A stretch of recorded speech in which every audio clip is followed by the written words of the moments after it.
Hi, I'm Ranjan Goenka. In this video, I will be talking to you how interest is calculated in case of a delay in depositing TDS. As I'm sure most of you must be knowing that on completion of the month, whatever deductions has been done, it needs to be paid or deposited to the income tax department by the 7th of next month.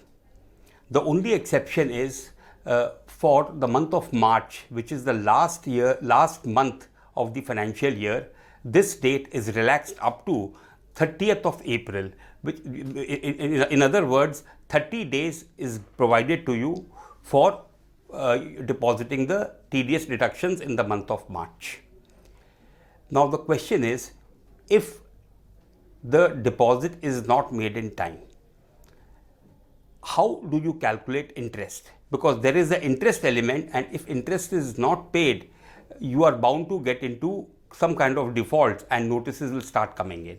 So how do you calculate interest correctly so that there is no default while preparing your TDS returns? This is a very peculiar situation. The department says that the rate of interest would be 1.5% per month or part thereof.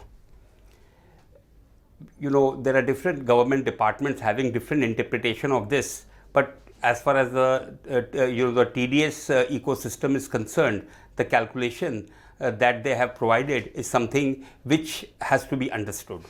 When they talk about part thereof, it means if the deduction has taken place in the month of January, you are supposed to pay by 7th of February of next month. So if you are paying by 7th, there is no problem. But if the payment is made on the 8th, what is the incidence of interest? Suppose the deduction had taken place sometimes, say 20th of January, and you have made the deduction in 20th of January, the month has ended, by 7th you are supposed to pay, the payment was made on the 8th. Now the interest is calculated based like this.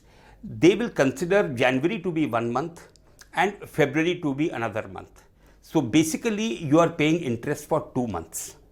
So 1 day delay, you are paying interest for 2 months, which amounts to 3%. So a deduction made on the 20th of January, you are supposed to pay by the 7th, you are paying on the 8th, you are paying interest of 2 months. Now there is a little catch over here.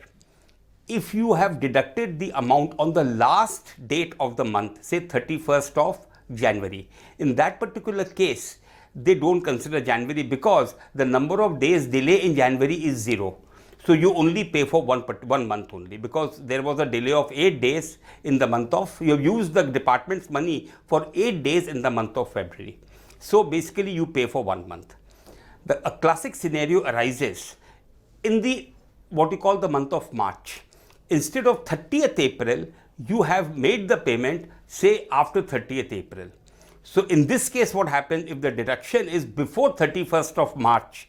You are actually paying for 3 months, because the month of March is also taken into consideration, the whole month of April is taken into consideration, and since you are paid in the month of May, even the month of May is taken into consideration. So basically you are paying 3 months of interest. But if the deduction was on the last day of March, which is 31st March, and you are paying in the month of May, in that case the interest will be charged for 2 months.